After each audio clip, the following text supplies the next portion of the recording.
Hello and welcome, this is Rooflemonger, and my friends, I thought it would be fun to make a video today just talking about the Season 3 mechanics as we know them, or perhaps lack of mechanics, and just how they're going to impact Dragon Ball FighterZ. Now, if you're somehow not aware, the Season 3 patch upcoming for Dragon Ball FighterZ is the biggest deal possible, basically. It almost turns Dragon Ball FighterZ into a brand new game, right? Some people jokingly now refer to it as Dragon Ball FighterZ 2. It's a very big deal, and a lot of the changes are going to have a lot of impact. Now, we don't necessarily know balance changes yet, and that's going to be a big deal too when that comes around, but we don't know the character specifics. I'm sure some people will get nerfed, some people will get buffed, all that kind of stuff, right? But let's talk about the system changes as we know them and its impact on Dragon Ball FighterZ.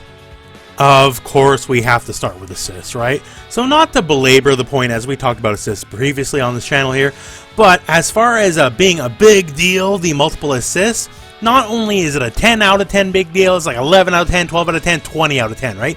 It's the biggest deal, to be sure, right? Team variety, team composition, all that kind of stuff is going to wildly change. We have the new mysterious gold assists, which we still don't know for sure what they're about. We can speculate, but until we get those patch notes, we don't know for sure. And it's just the biggest deal, man. So much is going to happen because of this. And if it was only this alone, everyone would still be happy, right? Even without any other system, any other balance changes, anything else, period, people will be happy with the 3 assists as it stands. And the fact that we're getting a lot more than that, all the better yet. So, once again, not to belabor it too much, but 3 assists, very important. But let's talk about some of the other stuff here. So, one of the most interesting things I've seen in the Season 3 trailer that might have some impact here is the key charge buff. So, if you are unaware, the key charge, you know, the basic, you just hold it and you scream and yell and you gain meter, all that kind of stuff, now is seemingly immune to basic projectiles. Projectiles that we would categorize as weak projectiles, aka, you know, things that aren't beams and stuff, right? So you can just yell and tank and build bar through it and you can't get hit. Now, the key charge, frankly put, in serious play is basically a dead mechanic, right? The only times you see it is when people mess up and have an input error. But other than that, it seems to be able to give it like some use as a counter zoning mechanic. It would certainly be character to character as a defensive use. Someone like GT Goku can't even really put out a basic key blast. But, you know, someone like OG Broly, Dragon Ball Z Broly, loves those basic key blasts because he has the best ones in the game, right? So it could be a way to sneak out some extra meter if you know those are coming your way. Now, that said, I really sincerely doubt it's going to stop anything other than basic weak style projectiles.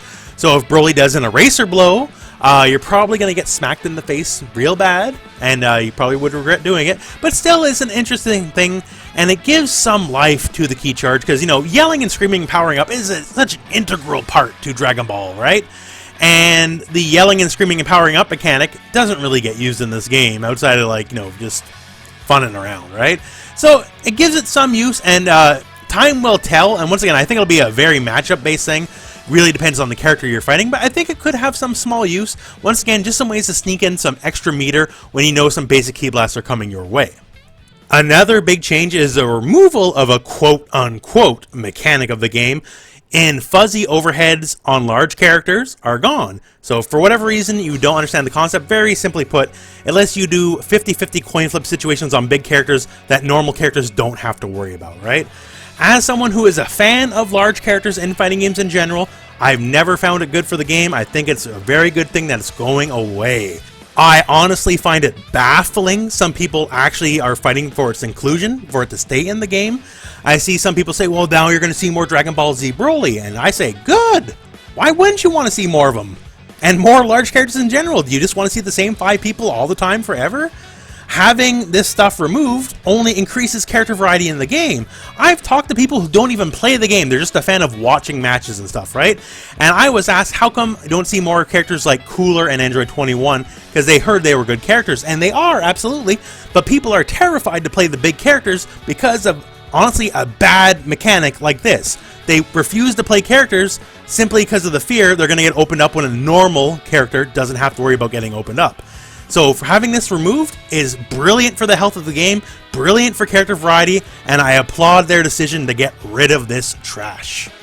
And now moving on from that and calming down just a little bit here, let's talk about the changes to snapbacks, because snapbacks have definitely changed.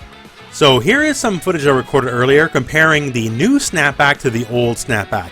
The old snapback is the one in the box, the new snapback is the one that takes up the majority of the screen, and the new snapback, the character you snap, comes in wildly quicker than they did before.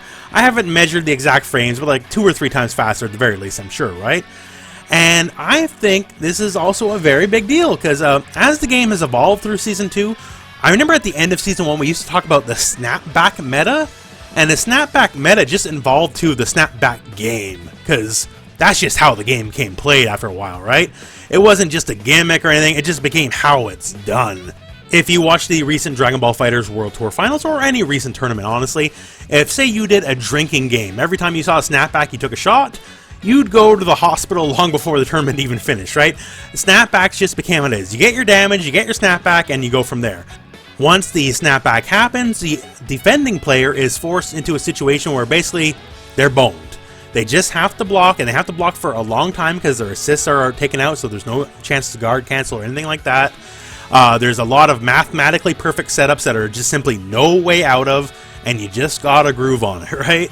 And I've never been a fan of that, or at the very least, I felt like there should have been some extra cost or consequence for getting such an incredibly powerful offensive state in, right? But as it stood, hey, there really isn't. You just gotta groove on it, and you just had to like it. Some people who are big fans, they love it, because, you know, they state, hey, it's too hard to open people up, and I've never really agreed with that. Even the lore god of defense himself, Goichi, I've still seen him get opened up by universal overhead into assist more times than I can count, right? The simple fact that Super Saiyan Goku, one of the most prevalent characters of the game, a character that has literally zero mix-up, you know, doesn't even have a low hitting down light, still opens people up all the time, every day, with, you know, nothing but basic pressure, right? I've never been a fan of the argument like, oh, you need snapbacks for mix-ups and all that kind of stuff, whatever, right? I have in the past said before that I believe that the initial concept of the snapback itself here has warped way past what the developers originally intended for it, and I guess with the change, I guess I was right on that one. Now, it's not to say you won't get any mix-up, you won't get any pressure off the snapback as it stands, right? You still, even with the new much faster incoming, you still recover before the character comes in on the screen. You will still have time to set up some sort of gimmick or trick, just perhaps not as good as a gimmick or trick before. And mid-screen snapback setups probably won't really work the same way. But yeah, so the setups we currently have right now, they're basically going to be as dead as the dodo, but there will be new stuff, and they'll be just as greasy and all that kind of stuff before that we had, just maybe not as greasy. With that said, it is a change I am overall a big fan of, and I'm happy they are doing it. I myself have always preferred more neutral style play. I think the neutral, where two people are, you know, just going around mid-screen, fighting for dominance, fighting for positioning, that is the most interesting aspect of the game by a lot, both to play as and both to watch. So I think with snapbacks getting nerfed a little bit, we're going to be shifting more towards a neutral style of play, especially with the wide variety of new assists we're going to be getting. And there is one more final thing I want to bring up here. It's not something I'm 100% on, to be honest with you, as it wasn't, you know, explicitly shown in the Season 3 trailer. It's just perhaps a hint of where things might go. We'll know soon enough, maybe, but I just want to show you what I'm talking about here. So in the trailer that showed off the new DLC characters Kefla and Ultra Instinct Goku, Ultra Instinct Goku here is doing what I believe to be a stand heavy, and has kind of a drag animation like Cooler has, and when it does the blowback on the wall, it's a lot higher than the usual blowback. Normally when a character hits you with a stand H, you know, it's kind of lower to the wall. There is only one other character in the game that does anything like that, and that is Dragon Ball Super Broly, who was the last character to be added to the game. So perhaps it's a new trend on like blowbacks to the wall after a standing heavy, perhaps to curtail rejump combos.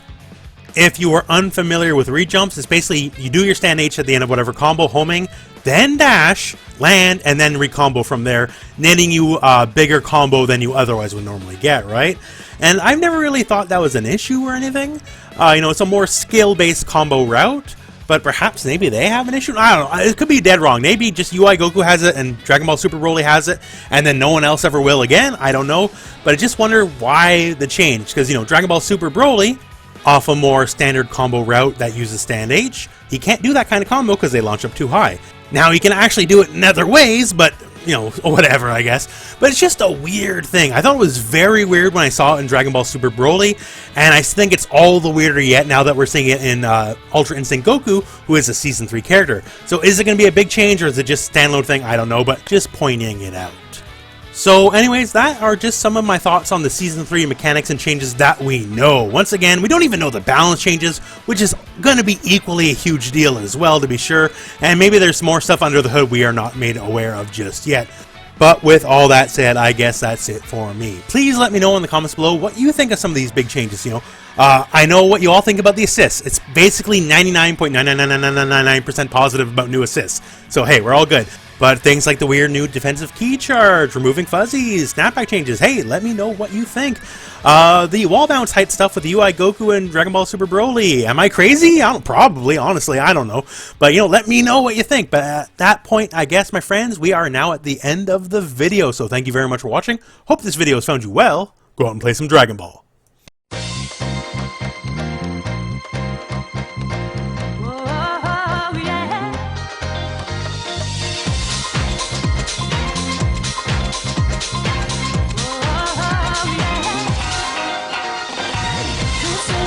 Like